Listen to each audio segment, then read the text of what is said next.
All right, perfect. So are you able to hear me? I can hear you. Hey, here's a quick question. How are you recording the call? I see Jordan is recording the call. Is that through Skype? Oh yeah, I'm literally just recording it right through Skype. Oh, I didn't know you could do that. That's crazy. Huh. If Cool. if you click the little like ellipses or maybe a plus sign, depending on how you're looking at it, you should be Yeah. able to record video, and you should be able to do it on your end too as well.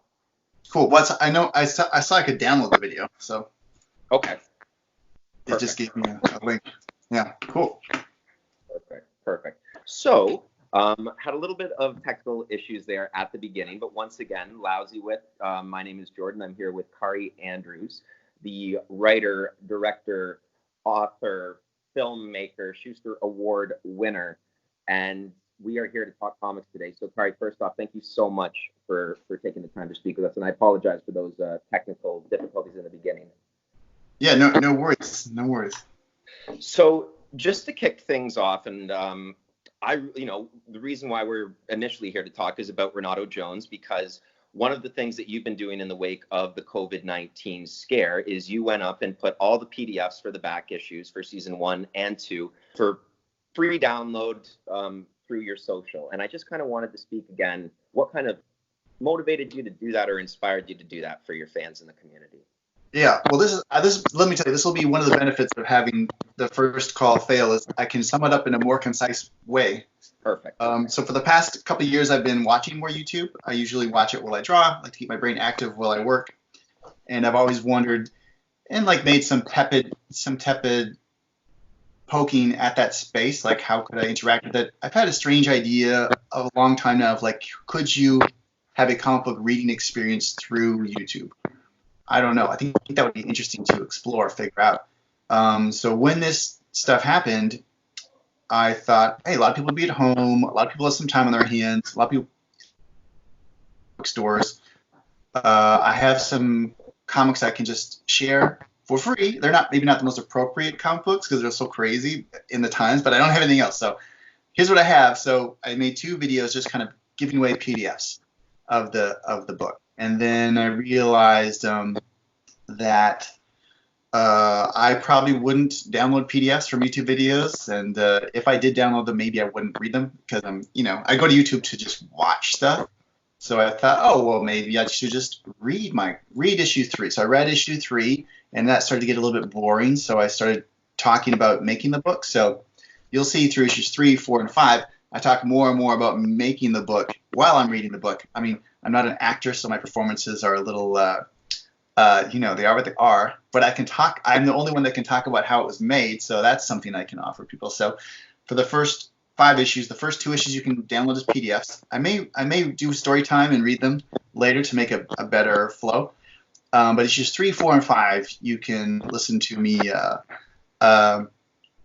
and my poor drama skills, but then learn a little bit about how I made the book. I was going to do both seasons all in 10 days, but I've decided to take a bit of a mini break between season 1 and season 2. That's issues the first 5 and the next 5. And I have some other ideas about what I'm going to do to fill up a bit of space in the meantime. I was just trying to quickly record something right before you called.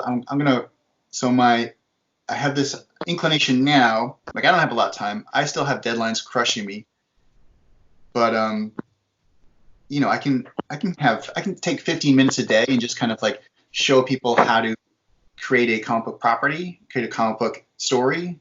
So I'm gonna do my new venture is gonna do a little mini segments on just how to spend 15 minutes a day creating your own comic book from start to finish. 10 minutes a day, 15 minutes a day, something that anyone can do, even the most overworked single parent should be able to find 15 minutes a day. Even the youngest kid, being homeschooled by some crazy parent should have 10 minutes a day they can do something with. So that's the plan. No, and I honestly think that that's fantastic. I mean, it really, I think, also feeds into your kind of philosophy of, write, draw, create everything. And it's really cool to see you kind of expanding on those concepts. Now, one thing that I always wanted to ask, because I would assume in some degree it's kind of like a musician listening to their own songs. Like when you read Renato Jones, are you able to kind of step back and just kind of appreciate it for what it is? Or when you reread it, are you constantly kind of like the eternal perfectionist who's like, oh, I wish I shouldn't have done this, or this could have been better, or does that even enter into your mind? Oh yeah, I mean you're confronted with all your errors and mistakes, but that's just part of the deal. So as I'm reading my book, I'll often be so embarrassed that I'll start laughing because it's when you think or overwritten or done the wrong way or like you constantly have this urge to like start over. Like as I'm reading Renato Jones, I'm like, oh, I should just do this over again. Like this should just be a first draft. I should read same story. I should just redo the story in another draft. But I think that's like look at George Lucas and Star Wars. Like you that urge will never go away. So I live with it. I live with it. For sure, for sure. No, and I definitely understand what you're saying. I mean, I guess, it's you can always chase that ideal of perfection, but you're always going to be chasing at the end of the day. And I think that that's really neat. Now, going back to, because really, I mean, I was kind of following along right from the beginning, but as you said, when it kind of took a turn and you began reading it, I kind of gained a completely new perspective on the book, because it wasn't only like you were providing like a book on tape, but it was almost more like I was watching a DVD and you were giving like the bonus feature audio commentary.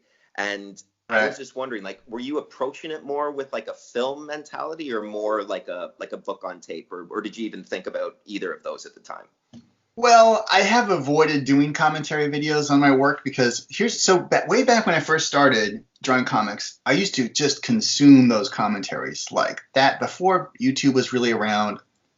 Before podcasts were really a thing, I would put on DVD commentaries and draw to DVD commentaries all the time, and I loved it because I like learning and I like talking about creativity, and I just overconsumed that product.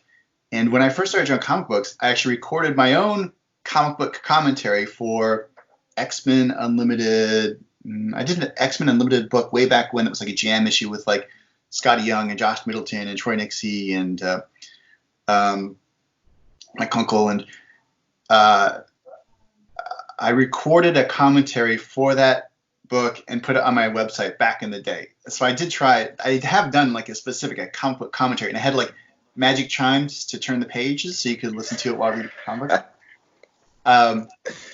But this was not intended to be that. But if it's turning into something like that, that's okay. I think it's probably more interesting to hear that stuff than have some schmuck read his own work on the interwebs. So I've been doing more and more of it. By issue 5, my length of my videos are expanding, and I'm talking more about it. So we'll see. Maybe season 2 who knows? I'm not really thinking about it too much.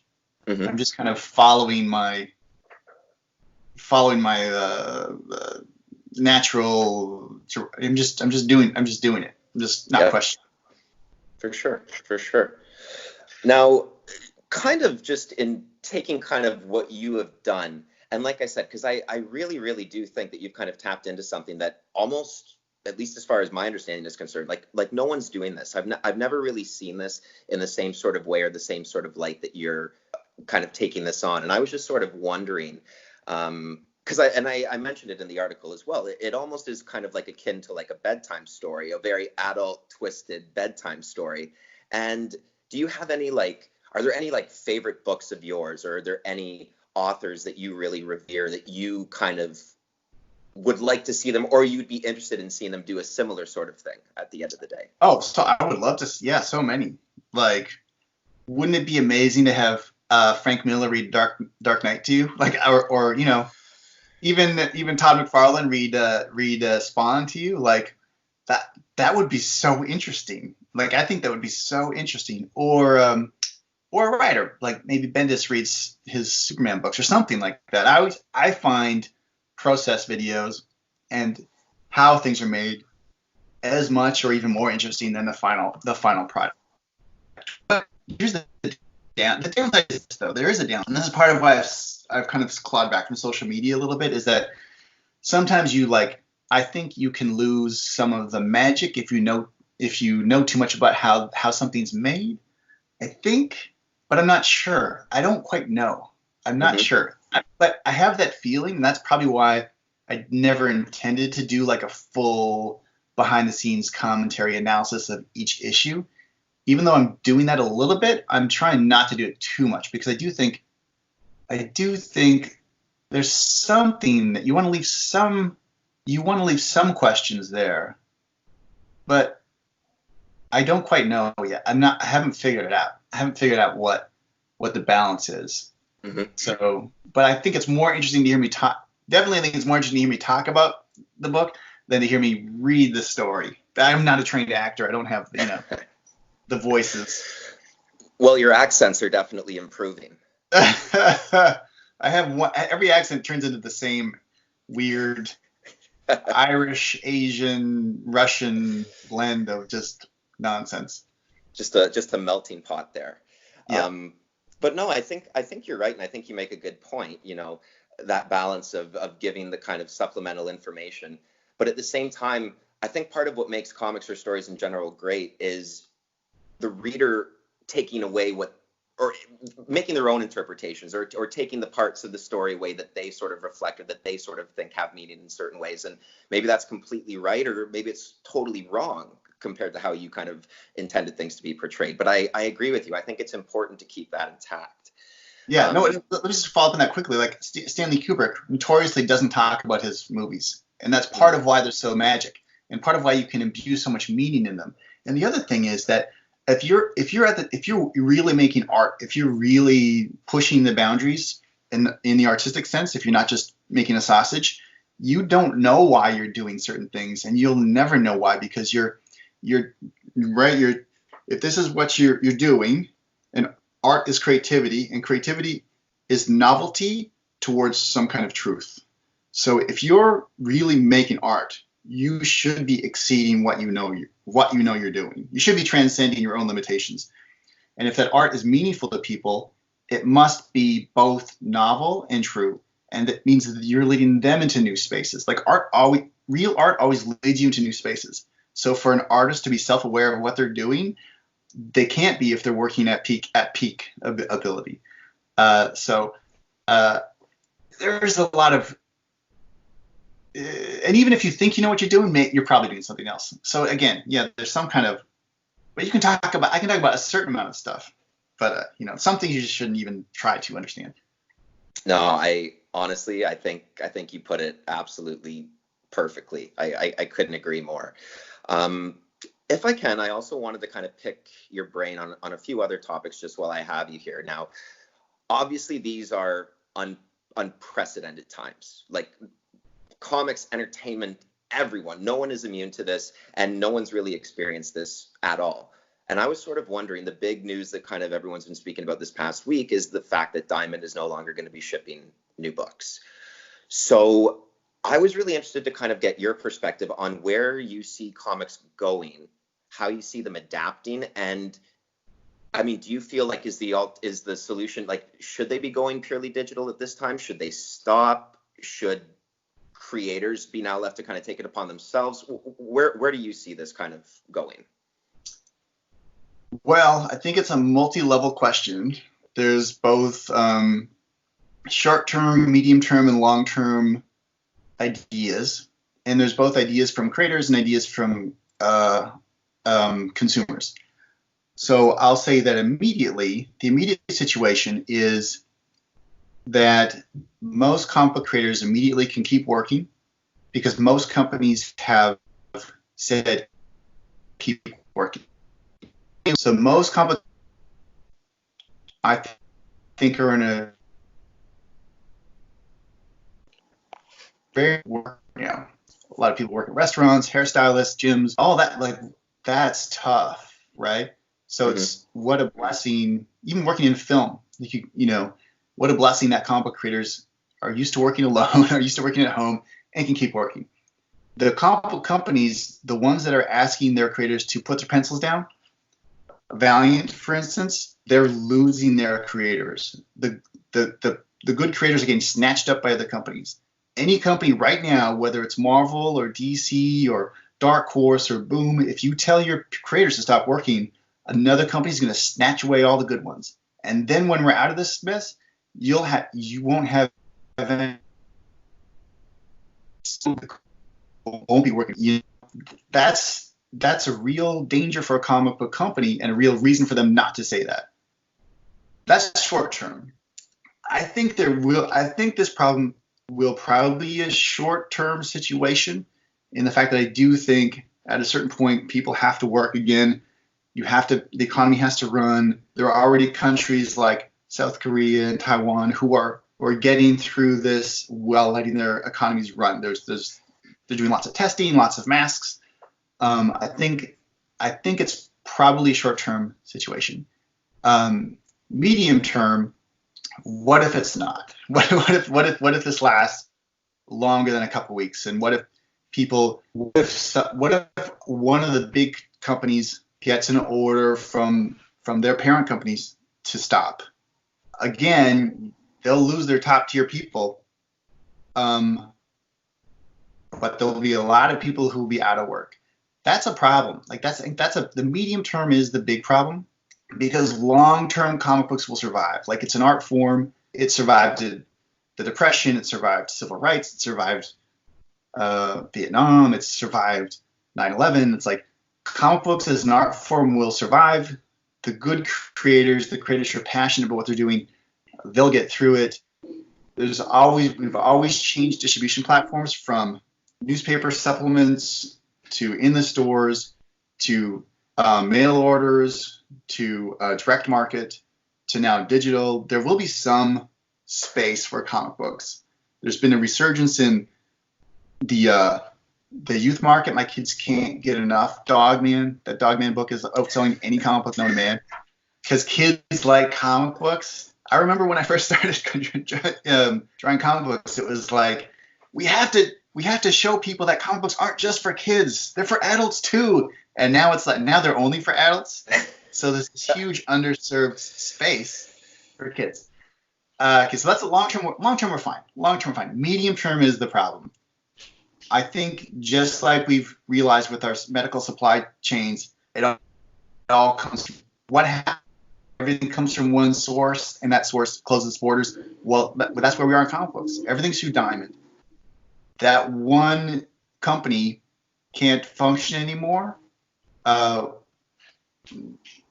That's a big problem for comic book stores. That's a big problem for companies. It's a big problem for everyone. I think we've exposed the problem of a monopoly. Even if it wasn't the COVID-19, what if it was some kind of economic failure? What if someone was caught embezzling and they had to shut that company down? That's a huge problem. The digital distribution model, there's not a lot of money there, and that hasn't been growing. It may, who knows? It may grow more in the future. It is okay to read comic books on iPads, but really the best way to read comic books and even novels is in your hands with paper. It's something about that tactile experience that is more interesting and more meaningful than flipping through an iPad. Just like Instagram, the difference is between, like, you can flip through 1,000 Instagram posts in a minute, or you can have a curated collection of art in a hardcover coffee table book. You'll spend like 100 times more. The time you spend with that book is 100 times more than you would just like flipping through Instagram posts. So short term, we're good. Long term, we're good. It's the medium term that has all the questions and all the problems. And who knows what's going to happen? I don't know. Mm-hmm. Mm-hmm. No, and I think that's, it's a great answer. And I agree with you. I mean, I do see this. I mean, it's kind of like the radio, right? I mean, the radio should have gone extinct like 200 years ago, and everyone keeps on saying, TV and computers, and it's still there. And I do think comics, and specifically print comics, are in a similar vein. And like you said, just things that you lose with digital. Like you mentioned it in your YouTube videos, like double page spreads just do not work on digital comics for the most part. You make a really great point about how you kind of age your pages, and that you were kind of the first person to do that. And again, that feeling, that tactile touching is lost. So I agree with you. I do think that's important to the art form.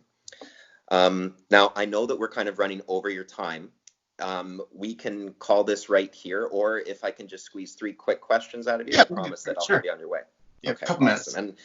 And I promise they're a lot lighter. Yeah. I just was really curious. You're saying that you've got a bunch of deadlines, and I was curious what new projects you are working on during this time, and is there a possibility that we might see a Renato Jones season 3 in the future? I can answer one of those questions. The first question I cannot answer. The projects I'm working on are top secret. There's always some covers. I do covers all the time, so there's always a few covers that I owe along the way. They're great because I can spend a lot of time doing one image, and I can either paint it on paper or draw it on the computer, or I can really experiment, and it really feeds that part of me that likes to do new things in new ways all the time. And the short-term commitment. So I always do a cover or two here or there. The problem with doing covers is like people don't. I remember once I did a year of just covers I did all the covers for the Ultimate line, like Ultimate Spider-Man, Ultimate X-Men, Ultimate Hawkeye, Ultimate whatever. I did all these covers, and then people are always like, "Where'd you go? You used to draw comic books. I haven't seen you in like a year." And it's like, I've been doing these covers, man. Like I've been doing like so many. I did a whole covers for an entire line of books, the most popular line of books. I did all those covers, and the general consumer is like, "You didn't do anything." I think that's the trap of covers. So I am doing some interior writing and drawing as well, and those things will be announced at some point. And then Renato Jones season 3, no current plans. But that could change. I like the character. I've had in mind a Renato Jones Christmas special that I would like to do. Ooh, you're speaking my language with that one. Yeah, I used to love those Christmas specials that, I would like to do one just for fun. Like I would just do it and not even take a paycheck for it. I would just do it, like I like that stuff. So who knows? That's up in the air. But I'm always creating new things. Right now, yeah, just to be TBD. Okay, fair enough. To be announced. Now, another thing I wanted to pick your brain while I have you and your expertise, because I know that you, like myself, are quite the horror aficionado. And I was wondering, what is the last horror movie that you have seen that truly terrified you? Oh, well, that's Hereditary was the last movie I've seen in a theater where I jumped out of my seat, which was fun because it hasn't happened in a long time, and that was great. Even though the movie's a bit of a pastiche of many things I've seen before, the way it was done felt very interesting, and I think it had great control of pacing and performance, so that was great. But I've also just been watching Scary Stories in the Dark with my son.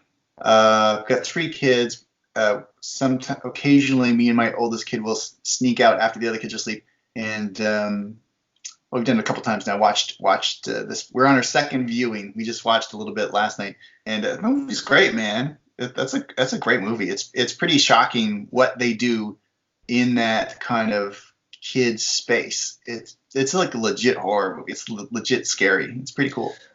And that's the one you're speaking about, the Guillermo del Toro film, correct? Yeah, the one he produced it. He produced it. Yeah. Right.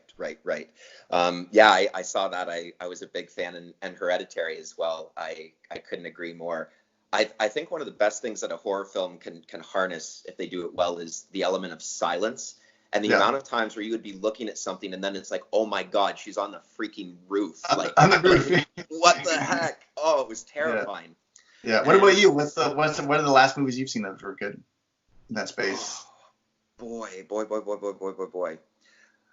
like, I hate to say this, the last one that I saw that unfortunately wasn't that great. Did you happen to see the remake of The Grudge?